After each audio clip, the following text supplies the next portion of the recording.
মানিকগঞ্জের সিংগাইরের জৈলা খালের উপর বেইলি সেতুই এখনো জনভোগান্তির কারণ।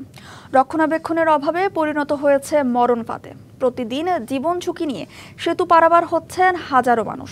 সেতু সংস্কারেও নেই তেমন কোনো উদ্যোগ। জেলা প্রশাসন বলছে দ্রুতই সেতুটির সংস্কারে উদ্যোগ নেওয়া হবে।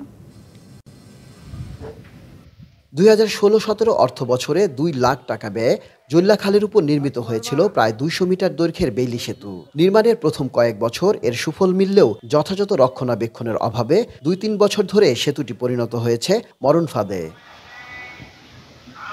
রেলিং ভেঙেছে বহু আগেই, পাটাতনে তৈরি হয়েছে বড় বড় ছিদ্র। অনেকটা জীবন ঝুঁকি নিয়েই সেতু পারাপার হন স্থানীয়রা।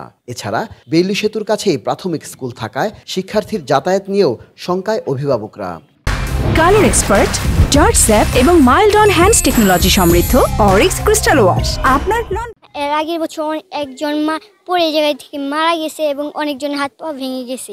ব্রিজটা জায়গায় জায়গায় গর্ত হয়ে গেছে।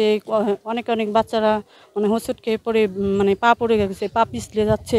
যে ভাঙ্গা পুল দিয়ে যাওয়ার সময় দেখা যায় না, ওই পইরা জায়গা পইরা হাত পা আর কি কাটা যায়। মানুষ সব মাথায় গড়ি হয় বাঙ্গার নিগে। এই সমস্ত এলাকায় পানি আইসা এখানে ডুবে গেলেই সমস্ত গ্রামের লোকও এখান থেকে আসবে। আজকে প্রায় 2 বছরের উপরে এই ব্রিজটা অকেজ হয়ে রয়েছে। উপজেলা নির্বাহী কর্মকর্তা জানান, ভোগান্তির কথা চিন্তা করে দ্রুতই সেতুটি সংস্কারে উদ্যোগ নেওয়া হবে।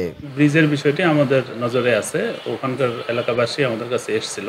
সম্প্রতি এই ব্রিজটি ইউনিয়ন পরিষদের মাধ্যমে সংস্কার করে দেওয়া হবে। জনস্বার্থে ঝুঁকিপূর্ণ বেইলি সেতুটি সংস্কারে দ্রুত ব্যবস্থা নেবে কর্তৃপক্ষ, এমনটাই প্রত্যাশা স্থানীয়দের।